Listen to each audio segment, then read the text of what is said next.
Bismillahirrahmanirrahim. Assalamualaikum warahmatullahi wabarakatuh. Baik, pada kesempatan ini kita akan bahas ya secara singkat saja overview terkait dengan materi perkuliahan kita. Dua pertemuan ini ya, dari pertemuan minggu lalu terkait dengan teori dasar dari asam lemak itu sendiri, dan minggu ini kita bahas terkait dengan bagaimana cara mengekstraksi dan juga identifikasi dari asam lemak. Oke,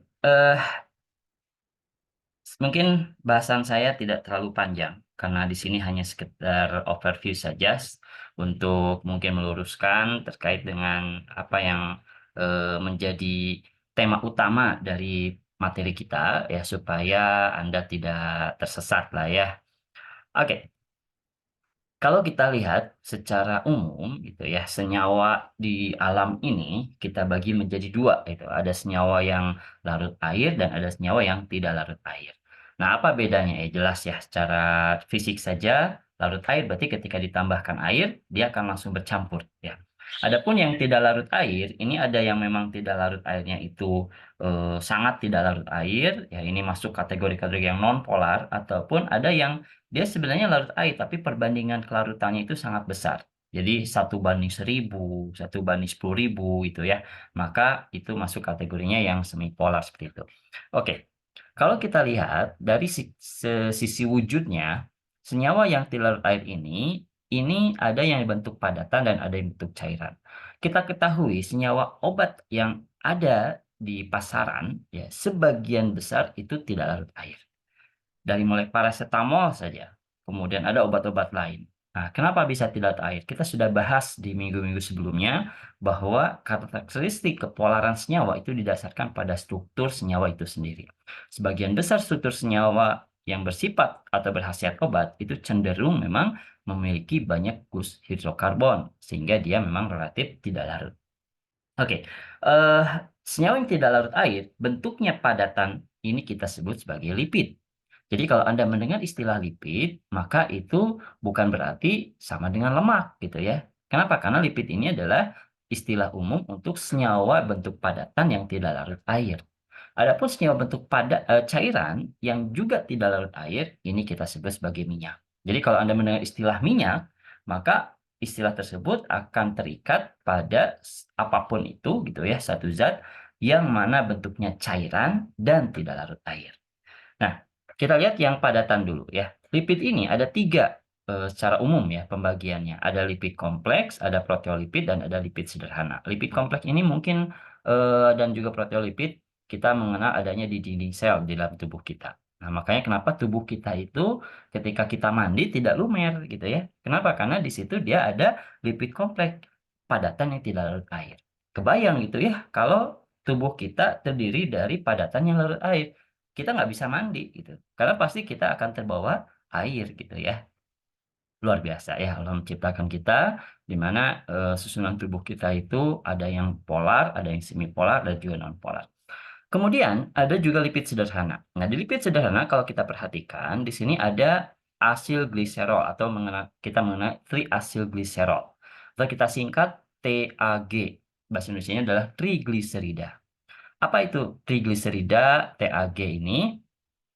Secara namanya saja, ini ada berarti ada 3. Apa 3 ini? Yaitu ada 3 senyawa apa namanya itu, asam lemak yang terasetilasi pada struktur gliserol atau gliserin. Jadi ada 1 gliserin, ada 3 asam lemak. Mana ketiga asam lemak ini membentuk struktur ester dengan, gliserin. Oke, eee triasilgliserol ini di dalamnya mengandung asam lemak. Jadi kita bedakan ya antara asam lemak dengan lemak. Di mana asam lemak ini adalah komponen khusus satu senyawa yang menyusun lemak itu sendiri. Sedangkan lemak ini gabungan dari asam lemak yang terastilasi dengan gliserol. Oke, berikutnya ada istilah minyak. Minyak ini kalau kita bagi secara umum ada dua didasarkan pada senyawanya. Ada minyak lemak dan ada non asam lemak. Ya. Nah, minyak lemak sendiri ini di dalamnya jelas mengandung lemak. Yang mana kalau kita telusuri pasti mengandung asam lemak. Adapun non lemak berarti di sini tidak mengandung asam lemak. Nah, minyak non-lemak sendiri, ini ada yang memang mudah menguap, kita kenal sebagai minyak atsiri, kita akan bahas minggu depan ya. Ada yang tidak mudah menguap, kita kenal sebagai minyak mineral atau hidrokarbon. Kita kenal di sini ada N-heksan, ada kloroform, etil asetat, minyak tanah, ya, aftur. Itu masuk kategorinya adalah minyak mineral atau oli yang bisa kita gunakan. Nah, di antara ketiga minyak ini, hanya satu yang bisa dikonsumsi secara aman. Nah, pasti bisa Anda tebak yang mana ya? Yaitu minyak lemak gitu ya. Makanya kenapa kalau Anda menggoreng suatu makanan supaya matang, kita gunakan minyak lemak. Jarang yang Anda yang menggunakan minyak kayu putih. Kenapa? Karena minyak kayu putih sendiri itu kalau dikonsumsi dalam jumlah besar ke tubuh kita diminum seperti halnya air, maka jelas dia akan mengiritasi lah, saluran pencernaan kita. Kebayang gitu ya sakitnya itu ya. Apalagi minyak yang tidak mudah menguap atau minyak hidrokarbon ini nggak boleh kita konsumsi ya. Ini untuk konsumsi kendaraan kita. Misalkan Anda masuk ke pom bensin, mau isi BBM sekalian, haus gitu ya. Anda minum sebagian dari BBM itu jelas tidak boleh ya. Kenapa? Karena tubuh kita bukan mesin gitu ya. Baik, kita fokus ke lemaknya itu sendiri ya. Seperti apa lemak itu? Baik, kalau kita perhatikan, tadi lemak itu merupakan triasilgliserol. Jadi ada 3 senyawa asam lemak yang teresterifikasi pada gugus gliserin. Nah, ini adalah asam lemaknya, ya. Kemudian berikutnya, nah ini saya kasih gambar ya. Jadi ini adalah asam lemaknya, kemudian dia terasetilasi ya dengan gugus gliserin. Jadi ada gliserin atau kita kenal gliserol.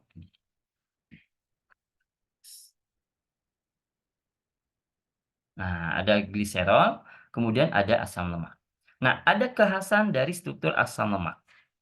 Kekhasan dari struktur asam lemak itu apa? Yang paling khas adalah dia mengandung gugus karboksilat. Jadi, dimanapun Anda berada, ketika melihat struktur senyawa ada gugus karboksilat, itu potensinya adalah asam lemak.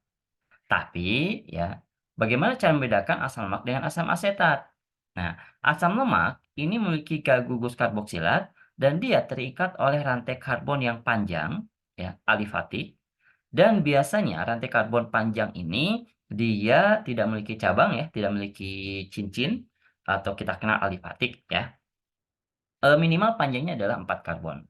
Jadi, minimal kalau kita lihat dari minyak lemak asam lemak ini adalah asam butirat, di mana C-nya ada 4 gitu. Jadi C4 itu termasuk, karbon yang ada di gugus karboksilatnya, gitu ya. Jadi sekali lagi lemak itu ada 3 asam lemak yaitu, struktur senyawa yang mengandung gugus karboksilat dengan rantai karbon yang panjang ya, ditambah dengan gliserol, terasetilasi atau teresterifikasi. Nah, karena dia teresterifikasi, maka gugus ester ini seperti biasa, seperti yang kita bahas di minggu sebelumnya. Kalau ada air, mudah rusak, mudah terhidrolisis. Maka kenapa minyak itu sebisa mungkin tidak boleh dicampur dengan air dalam waktu yang lama, karena akan terhidrolisis. Apalagi kalau ditambah asam ya. Oke. Baik, berikutnya apa bedanya minyak dengan lemak? Nah, tadi kita sudah bahas di awal bahwa lemak itu bentuknya padatan, masuknya kategori lipid, sedangkan minyak itu masuknya cairan.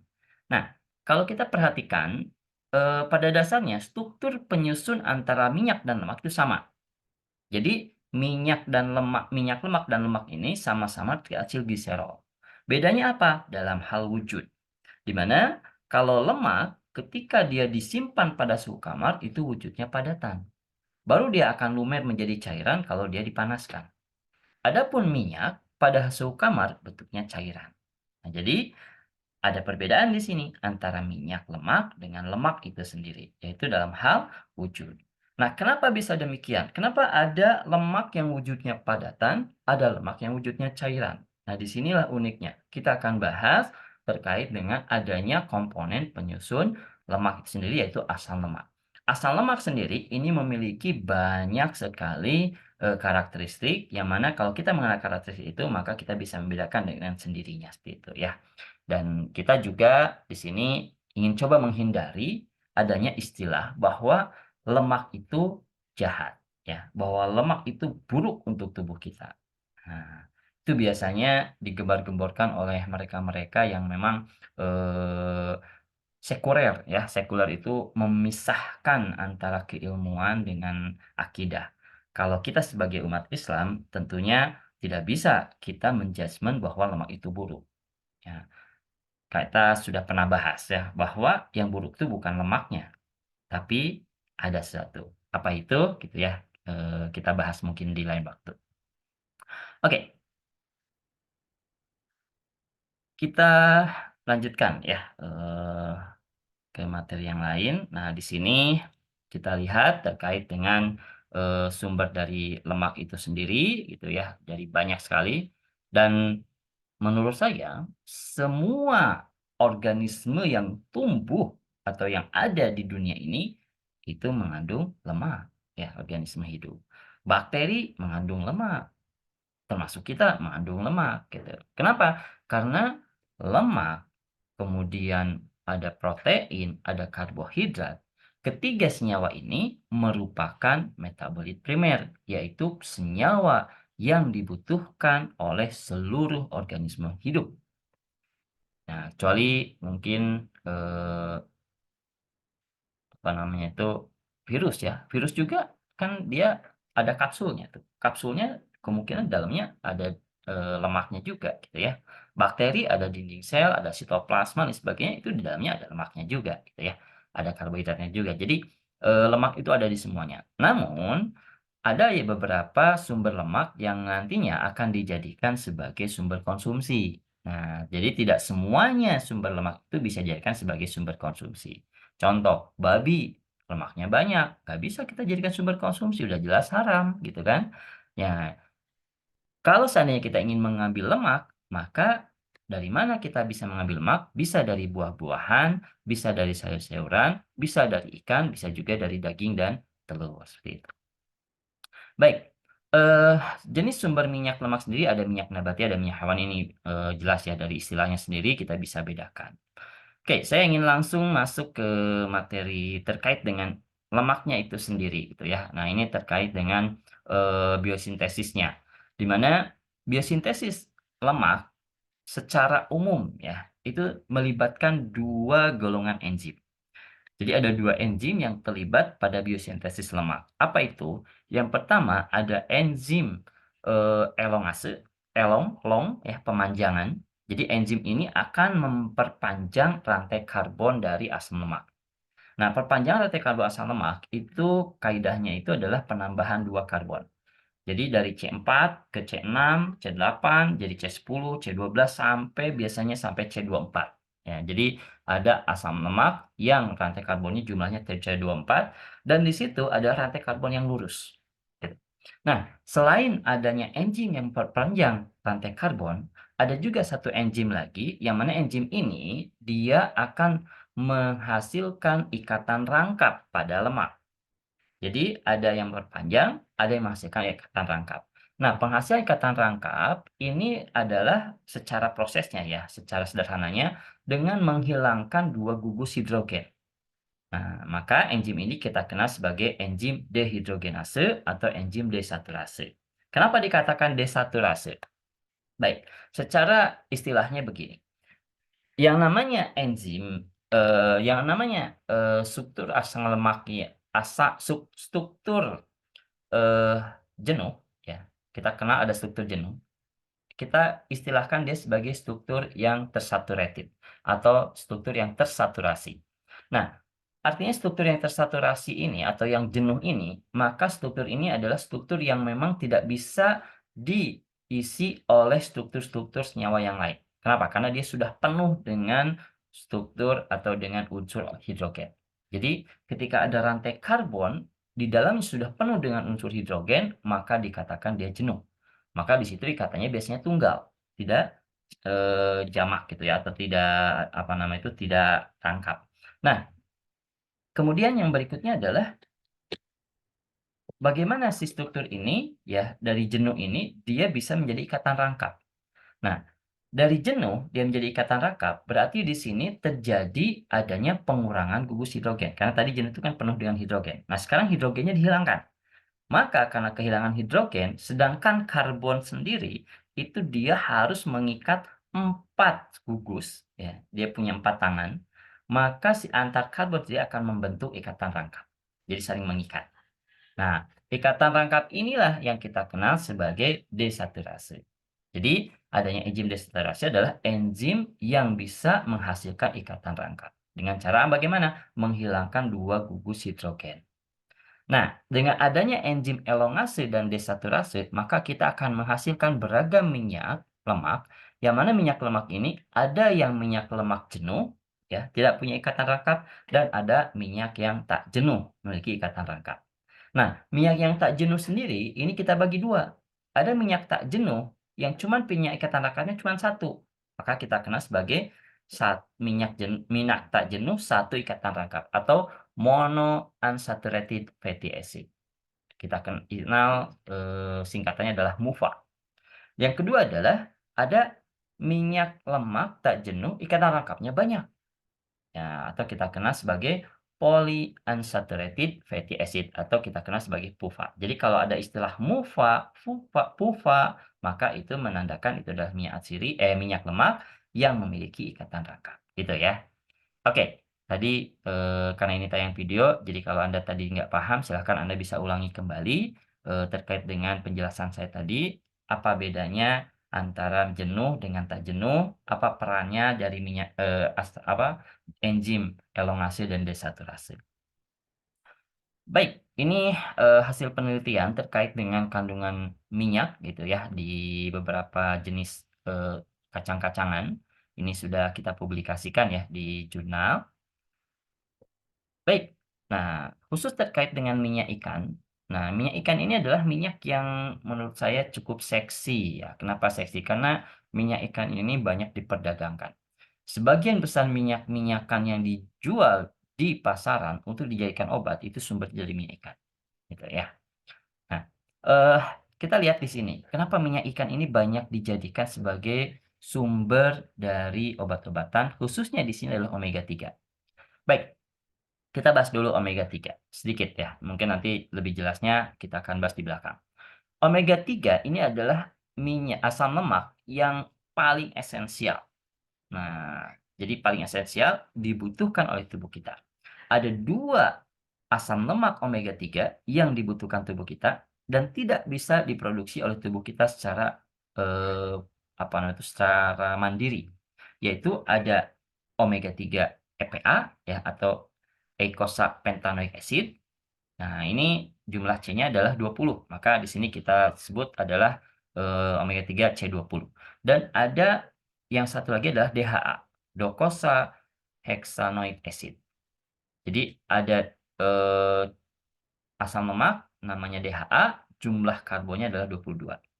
Nah, kalau kita lihat di ini, di bagan ini ya, atau di tabel, grafik ini, maka asam lemak yang mengandung C20 dan C22 itu paling banyaknya adanya di sini, ya, gitu. Nah, di mana kalau kita perhatikan, ya, ini tuh adanya di mana? Adanya di ikan air laut. Jadi, tidak heran sekarang minyak ikan yang banyak dijual ya di, masyarakat, yang banyak dijadikan sebagai, alat, untuk penunjang kesehatan ya, suplemen penunjang kesehatan, itu sumbernya adalah dari ikan laut.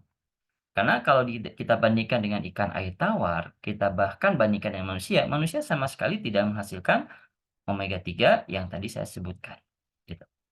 Jadi di sini manusia, babi, bahkan kucing ya, tikus ini tidak menghasilkan omega 3 yaitu EPA dan DHA. Yang menghasilkan EPA dan DHA adalah ini. Jadi kenapa di sini wajar sumbernya adalah dari ikan air laut. Oke, kemudian next ya, kita akan lihat terkait dengan apa itu omega 3. Nah, ini adalah struktur asam lemak itu sendiri. Jadi asam lemak itu adalah adanya gugus karboksilat yang terikat dengan rantai karbon yang panjang, minimal 4 ya. Lainnya silakan Anda baca. Ini adalah proses pembentukannya, gitu ya. Oke, tadi sudah kita bahas sekilas ya. Nah, ini adalah penulisannya. Jadi penulisan asal mak itu biasanya seperti ini. Ada C4.200. Nah, 00 di belakang ini menunjukkan apa? Dan di depan menunjukkan apa? 4, 6, 8 di depan itu menunjukkan jumlah rantai karbonnya. Termasuk tadi karboksilatnya gitu ya.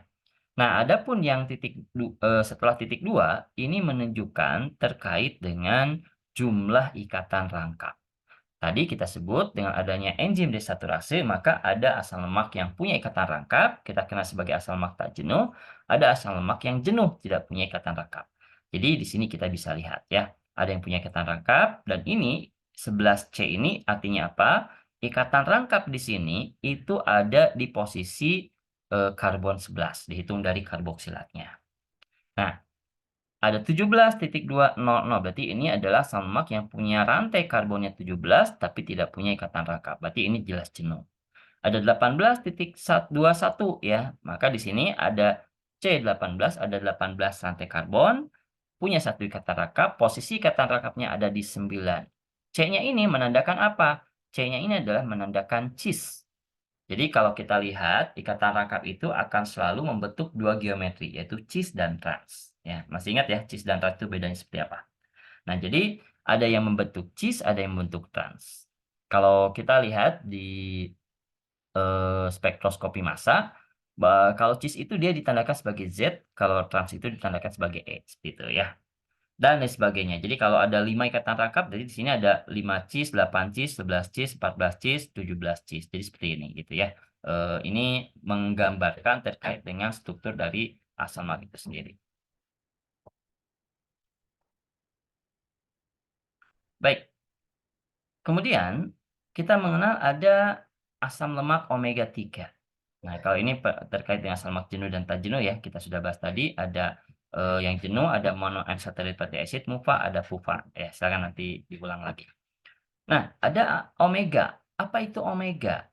Nah, penggolongan asam lemak ini paling umum berdasarkan omega. Ada omega 3, omega 9, omega 6 gitu ya. Nah, apa itu omega? Baik, secara sederhananya begini. Asam lemak itu kan terdiri dari rantai karbon yang panjang dan ada yang memiliki ikatan rangkap dan tidak memiliki ikatan rangkap. Asam lemak yang digolongkan berdasarkan omega jelas dia punya ikatan rangkap. Nah, penamaan omeganya sendiri itu didasarkan pada posisi keberapa ikatan rangkap itu di dalam rantai karbon dihitung dari ujung metil, gitu. Kalau tadi kan ada di sini ya, maaf ya saya balik lagi. Ini adalah 18.219C. Kalau 9C ini kan posisi ikatan rangkap dihitungnya dari karboksilat. Nah, kalau omega itu dihitungnya adalah dari ujung rantai metil. Jadi kalau kita perhatikan di sini, ujung rantai metilnya ada di sini. Maka kalau kita lihat ikatan rangkapnya, maka ada di posisi 9. Maka ini kita sebut sebagai omega 9. Gitu. Nah, jadi sekali lagi yang namanya omega itu adalah penggolongan asam lemak didasarkan pada posisi ikatan rangkap dihitung dari ujung metil. Maka dengan mudah kita akan melihat di sini, oh ini kalau lihat dari ujung metilnya, maka masuk kategori omega 6. Kalau ini lihat dari ujung metilnya masuk kategori omega 3, gitu ya. Nah, jadi bisa kita lihat di sini. Berikutnya, secara geometri kita tadi sudah bahas ada cis dan tran, ada C dan T gitu ya. Nah, di mana kalau cis itu ya seperti ini. Nah, ini adalah cis. Sedangkan ini adalah trans ya. Ini sudah kita bahas di kimia dasar, ada di kimia organik juga ya. Jadi saya nggak akan bahas lagi. Oke, terkait dengan sifat-sifat asam lemak. Nah, asam lemak itu kalau didasarkan pada strukturnya, sebenarnya strukturnya itu adalah struktur yang umum. Artinya apa? Begini, semakin panjang rantai karbon, maka jelas akan menjadikan kepolaran dari suatu asam lemak itu menjadi berkurang. Berarti semakin panjang rantai karbon, semakin kurang polar. Nah, kemudian berikutnya apa? Semakin banyak ikatan rangkap, maka si asam lemak itu akan semakin encer. Kita sudah bahas ya di pertemuan 2 minggu lalu, bahwa semakin banyak ikatan rangkap akan semakin encer. Nah, eh, Karena semakin encer gitu ya, maka biasanya nanti proses pengujiannya bisa Anda tebak pakai apa, gitu. Oke, kemudian yang berikutnya adalah semakin asal lemak ini memiliki banyak ikatan rangkap, maka dia akan semakin berbau, aromanya semakin nggak sedap. Nah, makanya tadi kita bisa membedakan, ada lemak, ada minyak lemak. Bisa Anda tebak dong, ya. Jawabannya adalah lemak pastinya mengandung asam lemak, yang mana asam lemaknya ini masuk kategorinya adalah asam lemak yang jenuh, artinya tidak memiliki ikatan rangkap. Makanya asam lemak yang jenuh ini tidak punya ikatan rangkap itu relatif tidak berbau.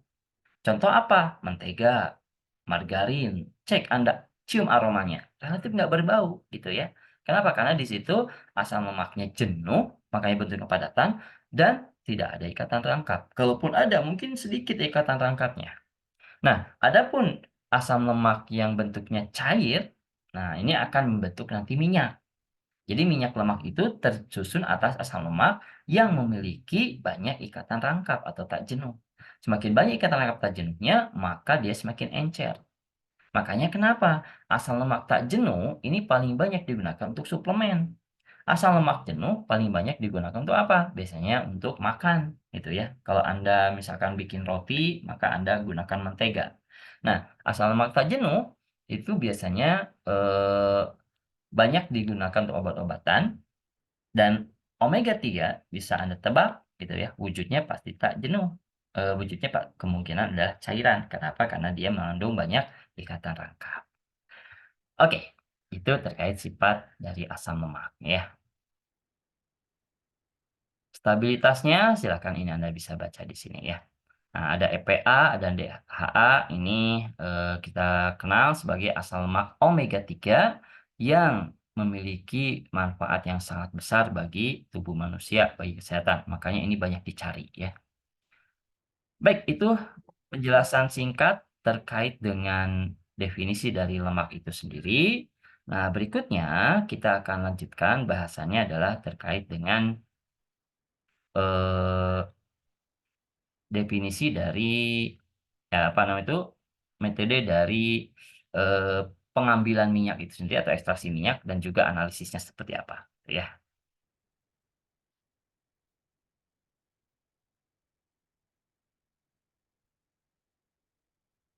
Baik, ini juga, saya nggak akan bahas terlalu banyak ya, mungkin waktunya cuman 15 menit lah ya atau 20 menit. Oke, metode ekstraksi untuk minyak itu didasarkan pada karakteristik dari minyaknya itu sendiri. Minyak itu sebagian besar ya, ada yang, lemak ya di sini, asam lemak ya.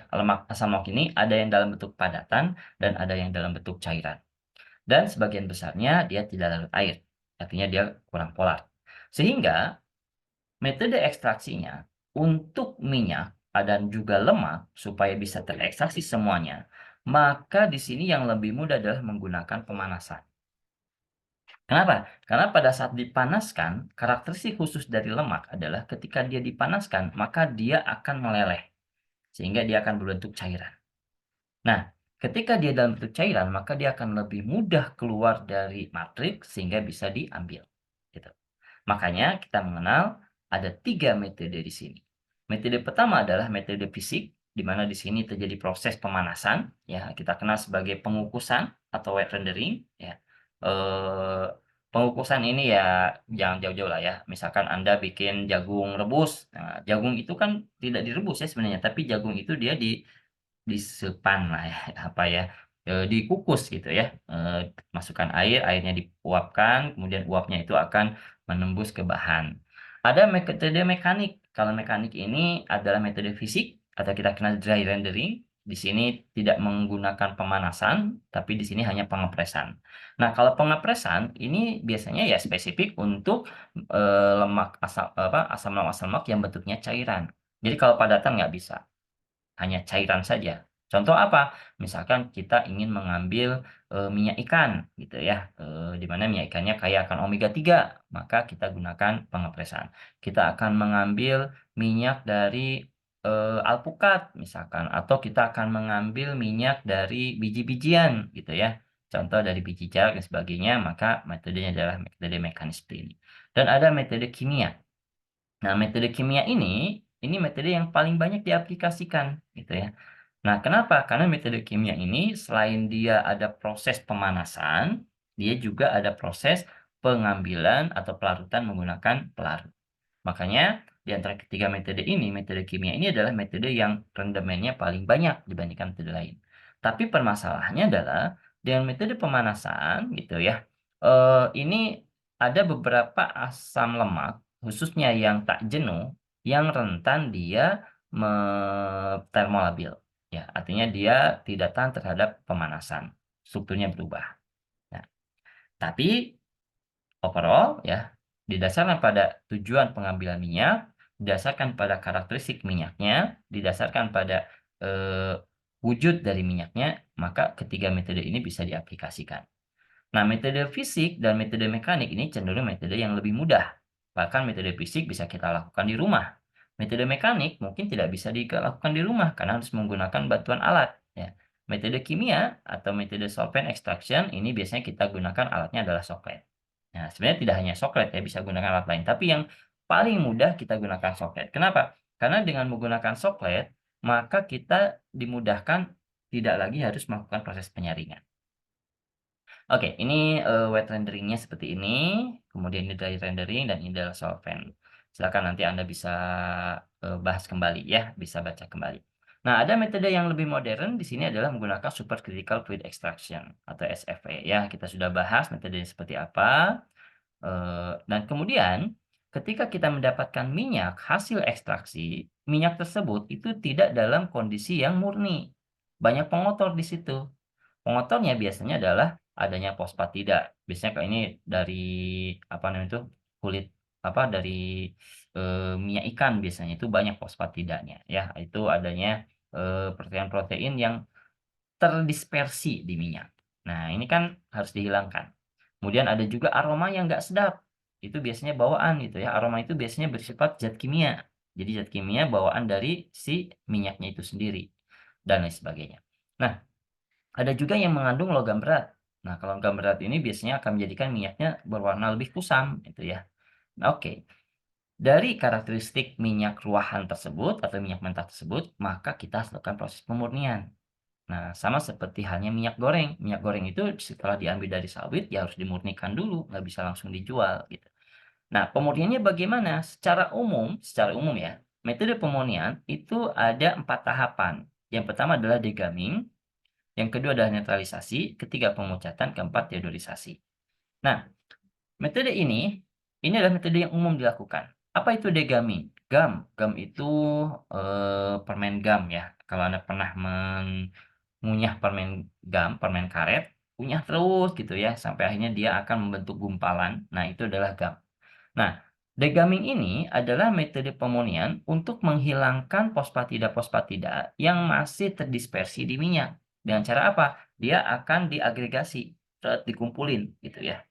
Nah, sehingga nanti terjadilah, apa namanya itu, terjadilah, eee, kayak buntelan-buntelan gitu ya. Nah, buntelan-buntelan yang nanti akan dengan mudah kita pisahkan.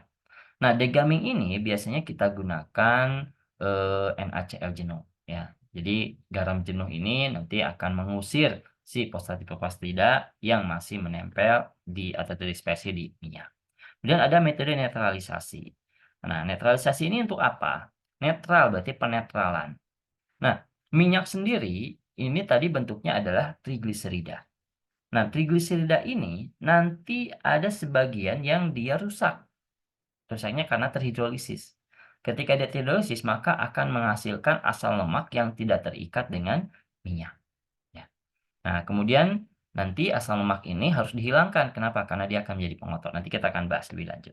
Kemudian ada pemucatan atau bleaching. Ini supaya si minyaknya lebih kelihatan jernih.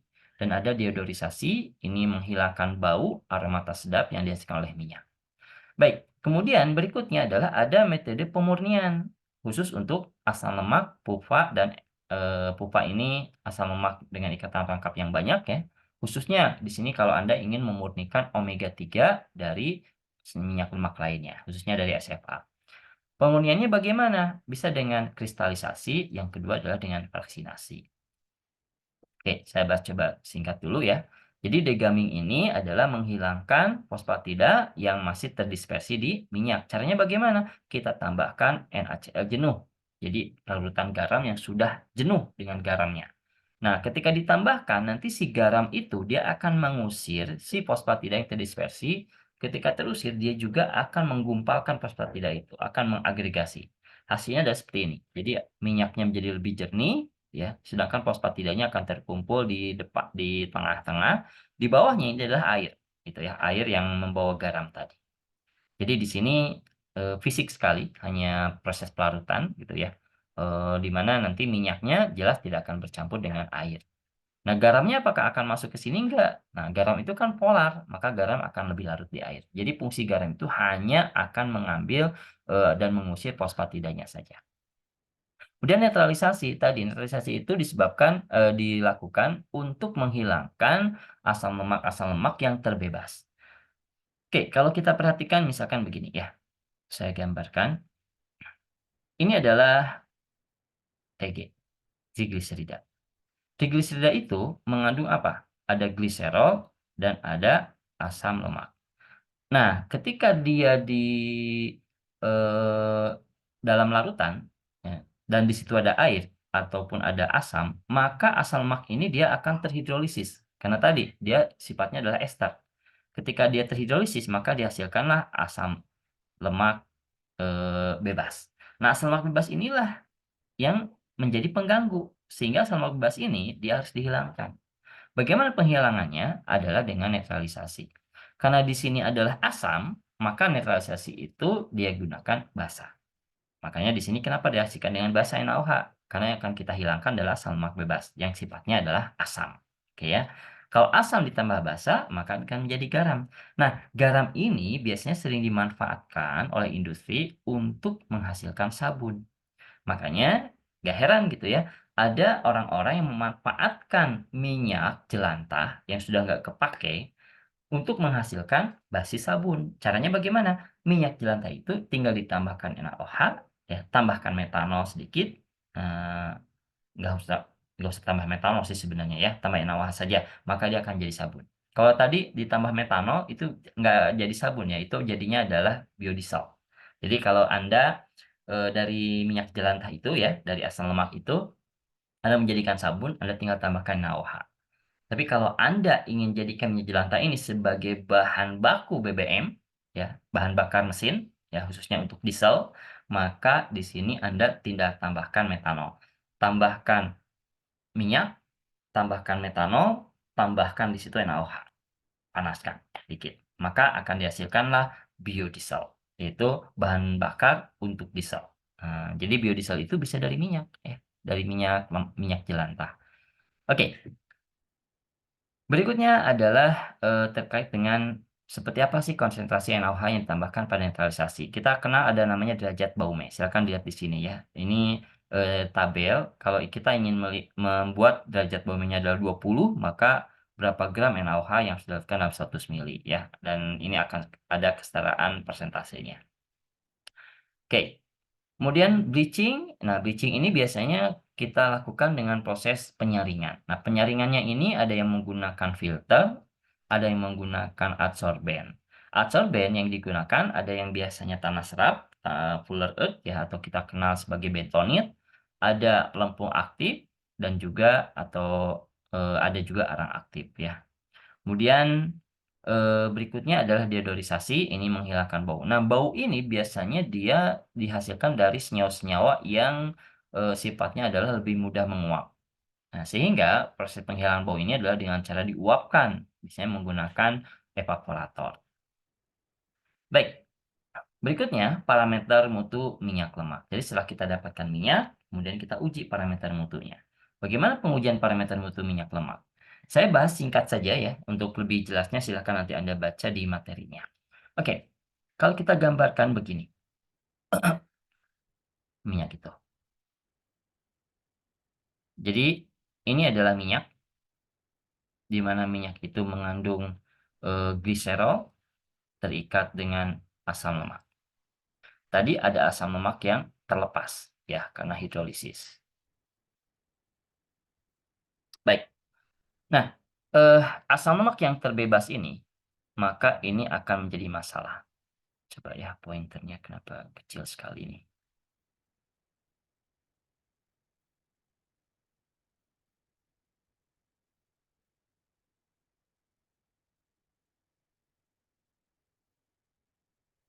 Oke.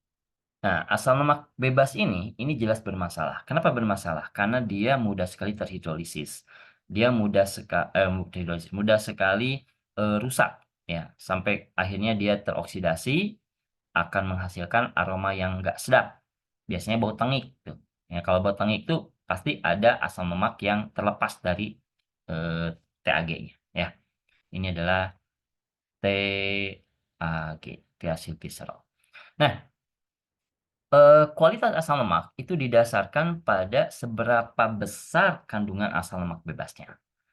Di mana asam lemak bebas itu tadinya pengganggu. Maka di sini semakin baik kualitas asam lemak, maka sebisa mungkin kandungan asam lemak bebasnya harus lebih sedikit.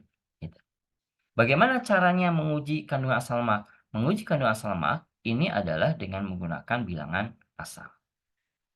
Nah, prinsipnya bagaimana bilang asam ini? Ini sama seperti netralisasi. Karena yang diukur adalah asam lemak bebas, maka kita tambahkan basa, titrasi dengan basa. Nanti akan ketahuan berapa jumlah asam lemak bebas. Sekali lagi, semakin sedikit kandungan asam lemak bebas, maka semakin baik mutu dari minyak. Kemudian, minyak yang bagus itu yang bagaimana? Yaitu yang asam lemaknya masih terikat pada gliserol. Nah, asam lemak yang masih terikat pada gliserol ini kita uji juga. Bagaimana cara mengujinya? Kita gunakan namanya adalah bilangan penyabunan. Di mana bilangan penyabunan ini untuk melihat seperti apa sih eh, minyak di dalam asam lemak di dalam minyaknya apakah masih terikat atau sudah bebas. Semakin besar bilangan penyabunan, maka semakin baik, gitu ya. Kenapa? Karena minyaknya semakin stabil. Nah, kemudian di dalam minyak sendiri, ini ada ikatan rangkap yang mudah teroksidasi. Nah, oksidasi ini akan menghasilkan namanya adalah senyawa oksida, apa namanya tuh, epoksida, gitu ya. Nah, untuk melihat adanya senyawa-senyawa epoksida itu, maka kita lihat derajat teroksidasinya. Kita ukur derajat teroksidasinya dengan menggunakan peroksidase. Jadi bilangan peroksidasi ini untuk melihat seberapa besar tingkat oksidasi yang terjadi pada minyak. Artinya, berarti semakin bagus kualitas minyak, maka bilangan peroksidasinya harus semakin rendah. Yang terakhir adalah untuk melihat sebenarnya minyak ini mengandung banyak gugus ikatan rangkap atau enggak. Kita tadi sudah bahas ya, semakin banyak ikatan rangkap, maka semakin baik mutu minyak. Maka ikatan rangkap ini kita ukur dengan menggunakan bilangan iodin. Jadi, dari keempat simpulan ini, kita bisa lihat bahwa untuk melihat apakah suatu minyak itu dia secara mutunya baik atau enggak, kita lihat bilang asamnya. Berarti minyak yang baik itu bilang asamnya harus rendah. Adapun bilang penyabunan ini adalah untuk melihat asam lemak yang masih terikat pada gliserol, maka di sini harus tinggi, ya. Bilangan peroksida untuk melihat seberapa banyak derajat atau seberapa banyak ikatan rangkap yang teroksidasi, maka ini harus rendah. Jadi semakin sedikit asam lemak yang teroksidasi, maka semakin baik. Dan bilangan iodin ini untuk melihat ikatan rangkap, maka ini harus semakin tinggi. Seperti itu ya. Oke. Secara ringkasnya seperti ini gambaran dari bilangan asam karena dia adalah proses penetralan, maka kita reaksikan antara asam dengan basa ya. Ini reaksinya bisa dengan titrasi, sangat mudah sekali. Kemudian untuk bilangan penyabunan ini kita menggunakan reaksinya dua tahap ya, di mana tahap pertama adalah kita hidrolisis dulu TAG-nya menggunakan basa. Nah, hidrolisis ini seperti proses penyabunan. Jadi ditambahkan basa, nanti akan terbentuk basanya. Nah, kemudian kelebihan basa ini nah ini kan ada kelebihan basa ya. Nah ini ya, kelebihan basa. Ini adalah gliserolnya, dan kemudian nanti ada kelebihan basanya. Ini nggak ketulis ya. Nah, kelebihan basa ini kan artinya basa yang tidak bereaksi, jadi basa ini tidak bereaksi dengan si ini. Ya. Nah, maka ini kemudian kita titrasi dengan HCl.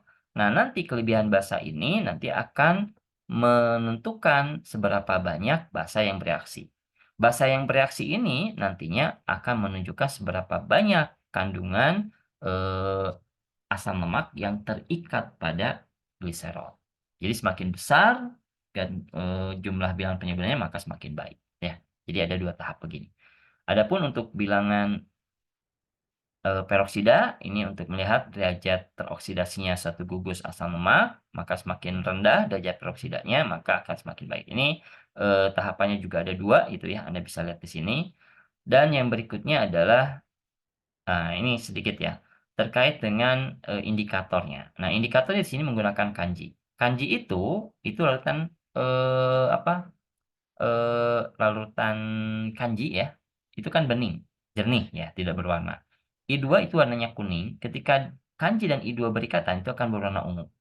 Nah, I2 ini nanti kalau seandainya dia hilang, maka awalnya warna ungu itu akan hilang menjadi warna bening. Jadi TAT atau TAT titrasi akan tercapai ketika terjadi perubahan dari warna ungu menjadi bening.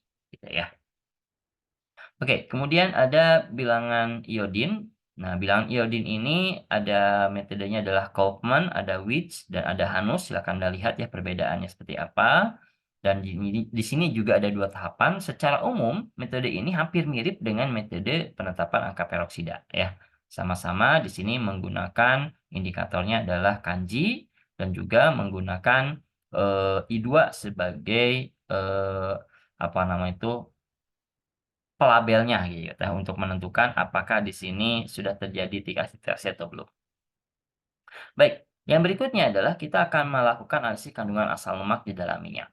Kita tahu tadi bahwa minyak yang bagus adalah yang kandungan omega 3-nya tinggi, yaitu ada EPA dan DHA. Bagaimana cara kita menganalisis EPA dan DHA di dalam minyak lemak? Ada beberapa tahapan yang harus dilakukan. Nah, tahapannya apa? Yang pertama, minyak ini kan dalam bentuk TAG, itu kita lakukan hidrolisis dulu. Setelah kita lakukan hidrolisis, ya, maka, oh ya, sebelumnya, analisis ini ada dua tahapan. Ini yang pernah saya alami gitu ya. Ada dua, bukan dua tahapan, ada dua bentuk. Jadi tergantung apakah Anda akan melakukan hidrolisis atau tidak. Ketika Anda melakukan hidrolisis, maka TAG ini kan akan menjadi asam lemak. Berarti dia menjadi asam. Nah, kalau Anda melakukan hidrolisis, maka Anda tinggal tambahkan basa terlebih dahulu. Kemudian berikutnya itu diesterifikasi. Menggunakan apa? Esterifikasi menggunakan katalis asam kuat. Jadi kan di sini ketika Anda tambahkan basa, maka asam lemak ini akan menjadi asam lemak bebas. Awalnya terikat pada gliserol, akhirnya akan bebas lepas dari gliserol.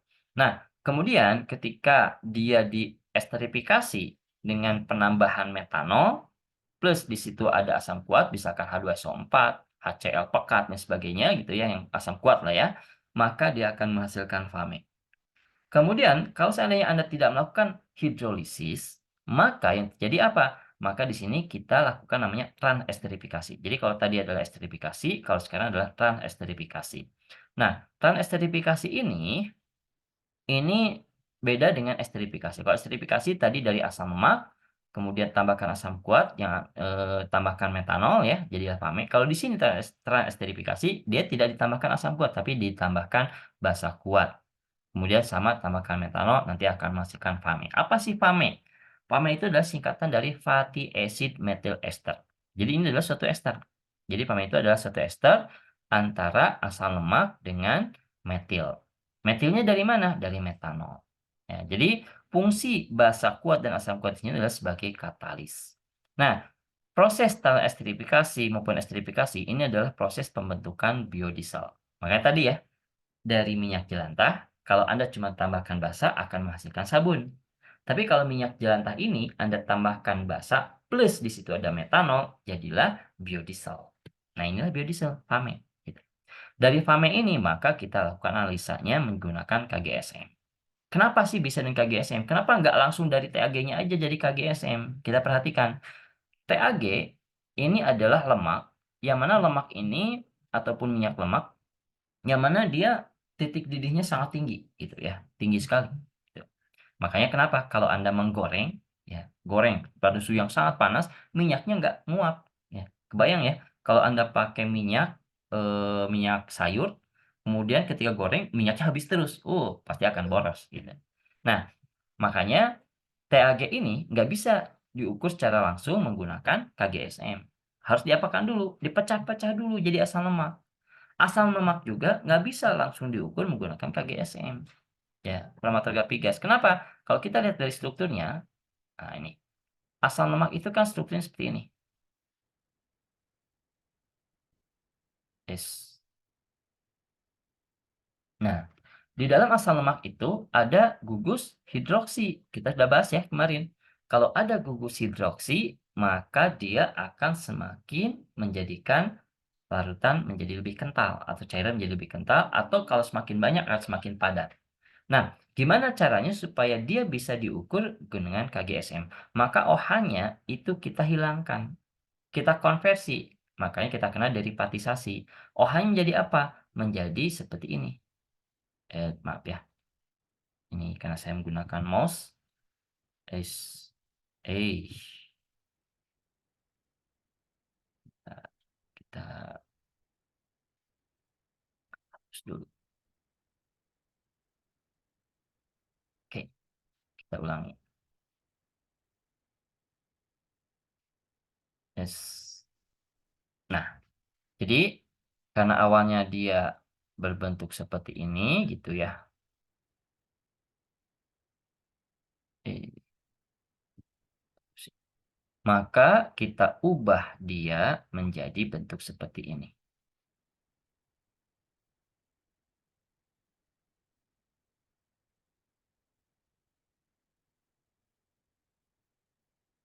Oke. Nah, jadi di sini ada bentuk OH, kita ubah menjadi bentuk CH3. Dari mana CH3-nya ini adalah dari metanol. OH ini adalah asam lemak, ya, asam lemak apa namanya itu gugus karboksilat dan kita ubah menjadi gugus ester. Makanya kenapa dikatakan fatty acid methyl ester. Nah, kalau sudah dalam bentuk begini, maka sudah tidak ada OH-nya kan? Maka di sini dia akan lebih encer, titik didihnya lebih turun, maka bisa digunakan KGSM untuk analisisnya. Gitu ya.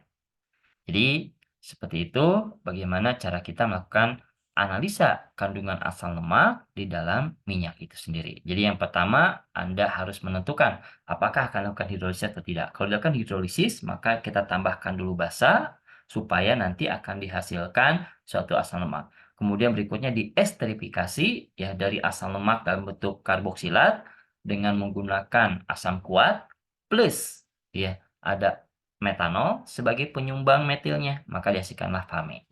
Kalau kita nggak melakukan hidrolisis, maka kita lakukan langsung transesterifikasi. Dengan cara bagaimana? Kita menambahkan di situ basa kuat, ya, plus metanol. Maka nanti akan dihasilkan namanya adalah fame, fatty acid methyl ester. Nah, mana yang lebih baik? Dua-duanya baik, tergantung tujuannya. Gitu ya. Kalau Anda ingin menghasilkan, kalau misalnya asam lemaknya dalam kondisi yang sudah terhidrolisis, maka kan nggak bisa transesterifikasi. Akan lebih lama. Maka yang paling baik adalah kita gunakan esterifikasi. Tapi kalau dalam bentuk minyak lemak yang kondisinya baik, tidak banyak lemak yang terhidrolisis, maka baiknya transesterifikasi. Makanya kenapa? Sebelum melakukan analisa ini, terlebih dahulu kita lakukan analisis parameter angka penyabunan, angka asam atau bilangan penyebab atau bilangan asam untuk menentukan ini perlu hidrolisis dulu nggak.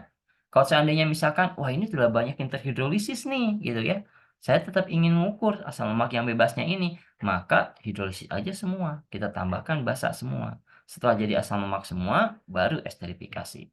Tapi kalau angka penyaburannya besar, angka asamnya kecil sekali, maka di sini kan minyaknya dalam bentuk utuh, tidak terhidrolisis, maka lakukan esterifikasi. Itu lebih cepat.